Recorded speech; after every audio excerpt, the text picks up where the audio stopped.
হইলো বা কোনো কিছু, তুমি আমার বাহিরে গেলাম, বাইরে গেলা দেখলাম আমার 2 বছর 4 বছর থাকতে হইলো, তাই বলে কি আমি অন্য কিছু করবো? ইম্পসিবল। ঠিক এটা কি আছে, এটা কি তাই না? দেহ মন কামচাশনা হারাইলে ধন পাইবা না। একটা মানুষের দেহ মন খুব গুরুত্বপূর্ণ একটা জিনিস। একটা মেয়ের সম্পদ হয়েছে এই দুটো জিনিস, দেহটা আর মনটা। এই দুটো যদি আচ্ছা, একবার হয়, তাইলে তারা কি শোনো, তাইলে তারা কি বাহির থেকে দেখতেছে যে সে কি করতেছে না করতেছে? আস্তাগফিরুল্লাহ। তাহলে তো তুমি এটা এখন এটা যদি তুমি আমার বলো, তাহলে তো এটার জন্য তোমার সাথে আমার মানে এখন অনেক কিছু বলতে হয়। সরি, আমি বলতে চাই না, রাখো। ঠিক আছে, এই খবর রাখো। সে দেখতে হচ্ছে না দেখতে হচ্ছে, একটা মানুষের বিশ্বাসটাই খুব বড় জিনিস। বিশ্বাসটার শোনো শোনো, বিশ্বাসের ভিতরে তো অবিশ্বাস হয়ে যায়, এরকম করতেছে না মানুষে। সরি, সবাই যদি এরকমই করতো তাহলে একটা প্রবাসী বাংলাদেশের 1.5 কোটি প্রবাসী বাংলাদেশ থেকে বিদেশে থাকতো না। ওকে, ওরে বাপরে, তুমি এটাও জানো যে বাংলাদেশের 1.5 কোটি প্রবাসে থাকে? অবভিয়াসলি আমি বাংলাদেশের নাগরিক না? বাংলাদেশের আমি জনসংখ্যা কতগুলো, বাংলাদেশের আয়তন কতগুলো, আমি কি একবারে মূর্খ রে? আমি জানি না? ভাই জানো? তুমি কত বাংলাদেশের আয়তন কত কও? আমি কইতে পারি না এগুলো। কেন পারো না? তাহলে তুমি আমার কৌকে লেগে যে তুমি এটাও জানো? পারি না।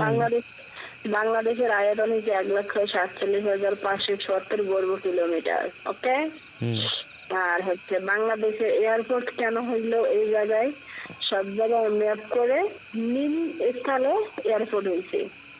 বুঝছো? তুমি আমার সাধারণ জ্ঞান শিখে আসো না। আচ্ছা, তারপরে তাহলে তুমি এত কিছু করতে পারো, তাহলে এই জিনিসটা কি জন্য করতে পারো না? যে তুমি যদি আমার বিষয়ে কোনো মিথ্যা কথা বলো, কালকে আমাদের মাঠে তোমার সাথে আমার এই বিষয় এইটার জন্য হাসরের মাঠে তোমার সাথে আমার দেখা হবে, বা আমি তোমার বিষয়ে কোনো মিথ্যা কথা বললাম, এই কথাটার জন্য তোমার সাথে কালকে কিয়ামতের মাঠে আমার দেখা হবে, শুধু এই বিষয়টার জন্য। তুমি ওই যে এইটা কথা আমার নামে খারাপ করেছিল, নাহলে আমি তো তোমার নামে তুমি তুমি এই যে আমার এই কথাটা বলছিলা, দেখছো একটা কিয়ামতের মাঠে তোমার সাথে আমার দেখা হলো শুধু এই কথাটার জন্য।